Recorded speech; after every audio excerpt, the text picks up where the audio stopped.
જો વિદ્યાર્થી મિત્રો હવે આપણે અભયારણ્ય, રાષ્ટ્રીય ઉદ્યાન અને જૈવ આરક્ષિત ક્ષેત્રો વિશે અભ્યાસ કરીશું, જેમાં આપણે જુઓ તો ખાસ કરીને અભયારણ્યો, જૈવ આરક્ષિત ક્ષેત્રો અને રાષ્ટ્રીય ઉદ્યાન એની જે રચના કરવામાં આવી છે એના માપદંડો કયા છે, કેવા આધારે કેવા પ્રકારે એની રચના થયેલી છે તેની વિસ્તૃત માહિતી આપણે આની અંદર આવશે। જેમાં પહેલું છે અભયારણ્ય। તેમાં કહ્યું છે કે ચોક્કસ મર્યાદામાં માનવ પ્રવૃત્તિઓને અનુમતિ આપવામાં આવે છે। ચોક્કસ મર્યાદામાં માનવ પ્રવૃત્તિઓ એટલે કેવી કે જેની અંદર કહેવાય કે વૃક્ષો હોય કે બીજી નોર્મલી જે વૃક્ષો હોય છે, જે સામાન્ય જે પ્રકારના વૃક્ષો કે એને કોઈ પણ પ્રકારની હાનિ પહોંચાડ્યા વગર બરાબર એમાં એમને અવરજવર કરવાની, એમાં હરવા ફરવાની એ બધી એમને છૂટછાટ હોય છે। એટલા માટે એમાં કહ્યું કે માનવ પ્રવૃત્તિઓને અનુમતિ આપવામાં આવે છે। બીજું કે છે સત્તાધિકારી પાસેથી અનુમતિ મેળવ્યા બાદ પાલતુ પશુઓને ચરાવવાની છૂટ મળી શકે છે। એટલે કે જે એ અભયારણ્યનો જે વિસ્તાર છે બરાબર એ વિસ્તારની અંદર જો પાલતુ પશુઓને ચરાણ માટે મૂકવા હોય, મીન્સ કે મોકલવા હોય તો સત્તાધિકારી પાસેથી પહેલેથી એની અનુમતિ કે એની પરવાનગી લેવી પડે છે બરાબર। ત્યાર પછી એટલે અનુમતિ મેળવ્યા બાદ જ પાલતુ પશુઓને ચરાવવાની છૂટ મળી શકે છે।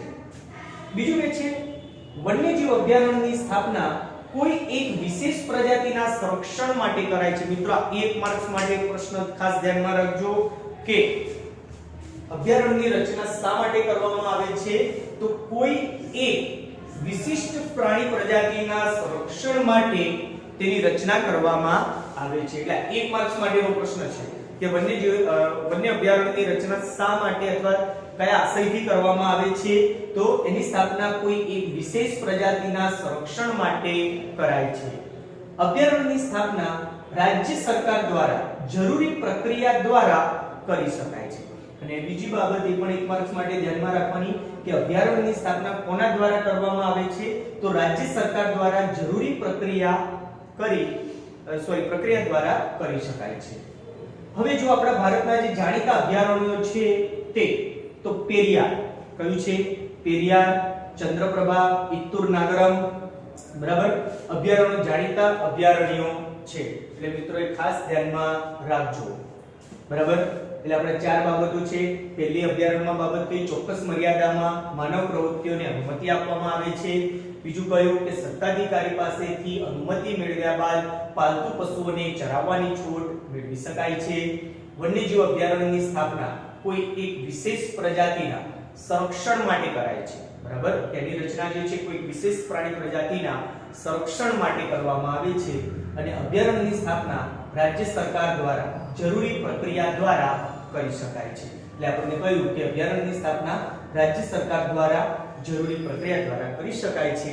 જે આપણા અને બીજું કે આપણા ભારતના જે જાણીતા અભયારણ્યો છે તેમાં પેરિયાર, ચંદ્રપ્રભા, ઇત્તુર નાગરમ વગેરે જેવા અભયારણ્યો એ આપણા ભારતના જાણીતા અભયારણ્યો છે। રાષ્ટ્રીય ઉદ્યાન તો અભયારણ્યની તુલનામાં આ વધારે સંરક્ષિત ક્ષેત્ર છે। અભયારણ્યની તુલનામાં વધારે સંરક્ષિત ક્ષેત્ર એટલે કેવું કે એમાં માનવ પ્રવૃત્તિઓને અનુમતિ આપવામાં આવતી નથી, કારણ કે રાષ્ટ્રીય ઉદ્યાનનું જે ક્ષેત્ર છે એ સંપૂર્ણપણે આરક્ષિત છે। કેવું છે? સંપૂર્ણપણે આરક્ષિત છે, રિઝર્વ છે। તેમાં એકથી વધારે પારિસ્થિતિક તંત્ર સમાવિષ્ટ હોય છે કે તેની અંદર એક કરતા વધારે પરિસ્થિતિ જે કહેવાય એની બાબતો જે કહેવાય પરિસ્થિતિજન્ય એ બધી જ બાબતો એની અંદર સમાવિષ્ટ હોય છે।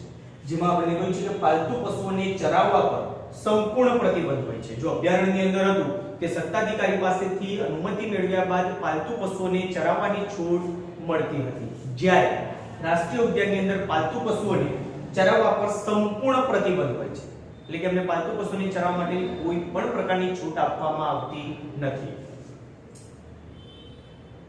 એના પછી કહે છે અભયારણ્યની જેમ તે કોઈ એક વિશેષ પ્રજાતિ પર કેન્દ્રિત હોતું નથી, કારણ કે અભયારણ્યની અંદર કેવું હતું કે કોઈ એક પ્રાણી પ્રજાતિ પર કેન્દ્રિત હતું, એટલે કે કોઈ એક પ્રાણી પ્રજાતિનું સંરક્ષણ કરવામાં આવતું હતું, જ્યારે રાષ્ટ્રીય ઉદ્યાનની અંદર તેમાં કોઈ પણ પ્રકારે કોઈ વિશેષ પ્રાણી પ્રજાતિનું સંરક્ષણ કરવામાં આવતું નથી। કેમ? કારણ કે ત્યાં બધા જ પ્રાણીઓ, જેટલા પણ પ્રકારના પ્રાણીઓ ત્યાં વસવાટ કરે છે તે બધા જ પ્રકારના પ્રાણીઓનું ત્યાં સંરક્ષણ કરાય છે। કોઈ એક પ્રજાતિને સંપૂર્ણ જેટલા પણ વન્યજીવો ત્યાં વસવાટ કરતા હોય તે તમામે તમામનું ત્યાં સંરક્ષણ કરવામાં આવે છે. એના પછી કહે છે કે તેની સ્થાપના રાજ્ય અને કેન્દ્ર સરકારના સંકલનથી કરાય છે. જો રાષ્ટ્રીય ઉદ્યાનની સ્થાપના કેવી રીતના કરાય છે? રાજ્ય સરકાર અને કેન્દ્ર સરકાર એ બંનેનું સંકલન એટલે કે બંનેના એડજસ્ટમેન્ટ એ બંનેની વાતચીત દ્વારા બરાબર રાષ્ટ્રીય ઉદ્યાનની જે કહેવાય સ્થાપના કરાય છે. એટલે મિત્રો આ 1 માર્ક્સ માટે ધ્યાનમાં રાખવાનું. આપણે અભયારણ્ય આવે તો એમાં માત્ર રાજ્ય સરકારના દ્વારા એની રચના થાય છે. જ્યારે રાષ્ટ્રીય ઉદ્યાન અભયારણ્યની અંદર માત્ર કયું આપણને તો રાજ્ય સરકાર. જ્યારે રાષ્ટ્રીય ઉદ્યાન આવે તો તેની અંદર રાજ્ય સરકાર અને કેન્દ્ર સરકાર એમ બંનેના સંકલનથી તેની રચના થાય છે. હવે આપણા ભારતના જે જાણીતા રાષ્ટ્રીય ઉદ્યાનો છે તે કાઝીરંગા, કોર્બેટ, વેળાવદર, દરિયાઈ રાષ્ટ્રીય ઉદ્યાન, ગીર, દચીલા વગેરે અગત્યના રાષ્ટ્રીય ઉદ્યાનો છે. મિત્રો ખાસ ધ્યાનમાં રાખજો જે તમને અભયારણ્યોની અંદર આ નામ આપ્યા છે બરાબર એ નામ રાષ્ટ્રીય ઉદ્યાનમાં જે નામ આપ્યા છે તે અને આગળ આપણે જૈવ આરક્ષિત ક્ષેત્રમાં જે નામ આવશે તે એમાં આપણે નામો યાદ રાખજો કે એમાં તમને 1 માર્ક્સની અંદર નકશામાં પૂછાશે. શું પૂછાશે? ગમે તે દાખલા તરીકે આપણે આમાં આવ્યું દચીગામ બરાબર તો દચીગામ રાષ્ટ્રીય ઉદ્યાન નકશામાં પૂછાશે તો આપણને ખબર હોવી જોઈએ દચીગામ તે ક્યાં આવેલું છે? તે કાશ્મીરમાં આવેલું છે. ગીર તો કે ભાઈ ગીર છે તે આપણા ગુજરાતમાં છે. કાઝીરંગા તો કે ભાઈ અસમમાં છે બરાબર. એ પ્રમાણે રાષ્ટ્રીય ઉદ્યાનનું નામ આપશે કોઈ પણ અભયારણ્યનું નામ આપે કે જૈવ આરક્ષિત ક્ષેત્રનું નામ આપે પણ આપણે નકશાની અંદર એને દર્શાવવાનું રહેશે. એટલે મિત્રો ખાસ ધ્યાનમાં રાખજો જેટલા પણ નામો આપ્યા છે આમાંથી કોઈ પણ એક નામ 110% બોર્ડની પરીક્ષાની અંદર એક નામ હશે નકશા કોઈ પણ.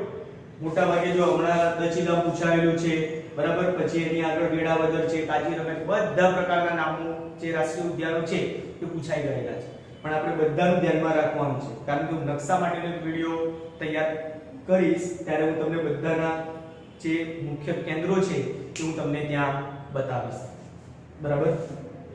એટલે યાદ રાખજો કાઝીરંગા, કોર્બેટ, વેળાવદર, દરિયાઈ રાષ્ટ્રીય ઉદ્યાન, ગીર, દચીગામ વગેરે અગત્યના રાષ્ટ્રીય ઉદ્યાન છે.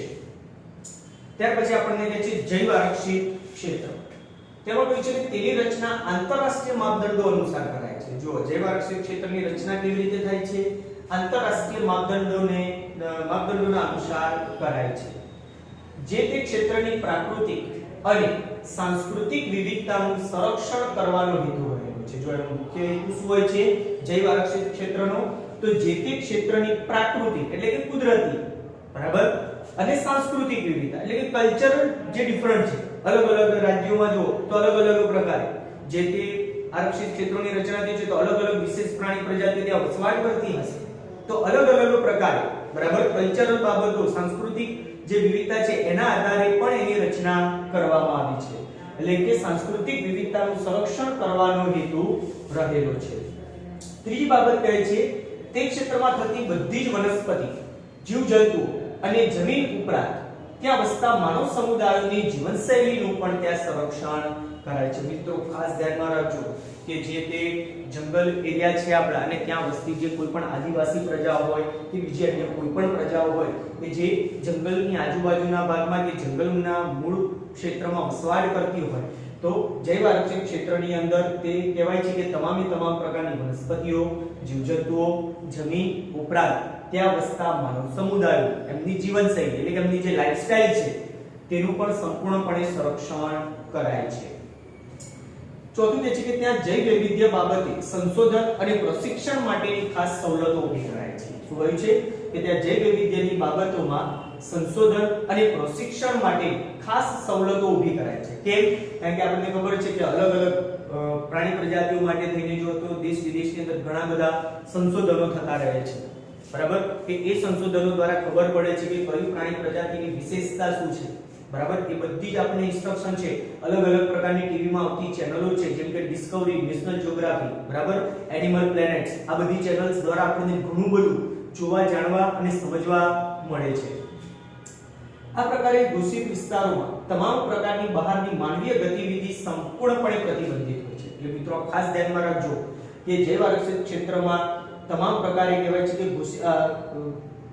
જૈવ આરક્ષિત ક્ષેત્રમાં તમામ પ્રકારની બહારની માનવીય ગતિવિધિ સંપૂર્ણપણે પ્રતિબંધિત હોય છે. એટલે કે એમાં માનવીનો કોઈ પણ પ્રકારનો હસ્તક્ષેપ ચલાવી લેવામાં આવતો નથી. ત્યાર પછી કહે છે આ ક્ષેત્રનો સરેરાશ વિસ્તાર એકંદરે 5000 ચોરસ કિલોમીટર થી ઓછો હોય છે. એટલે કે જૈવ આરક્ષિત ક્ષેત્રનો સરેરાશ વિસ્તાર એકંદરે 5000 ચોરસ કિલોમીટર થી ઓછો હોય છે.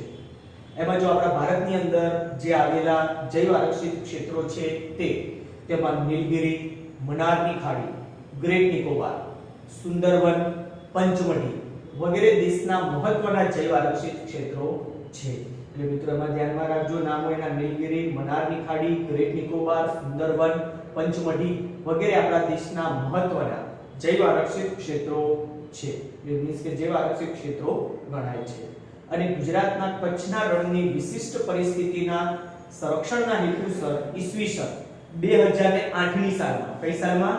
ઈસવીસન 2008 ની સાલમાં તેને જૈવ આરક્ષિત ક્ષેત્ર તરીકે ઘોષિત કરવામાં આવ્યું હતું. મિત્રો આ 1 માર્ક્સ માટે ખાસ ધ્યાનમાં રાખજો, બરાબર, કે કચ્છના રણને બરાબર જૈવ આરક્ષિત ક્ષેત્ર તરીકે ક્યારે ઘોષિત કરવામાં આવ્યું? તો 2008 માં. કઈ સાલમાં? 2008 માં. એટલે મિત્રો આની સાથે આપણું જે પ્રકરણ 9 છે એ અહીં સમાપ્ત થાય છે. હવે પછીના આપણા નવા બીજા વિડિયોની અંદર આપણે નવા પ્રકરણ સાથે મળીશું. ધન્યવાદ.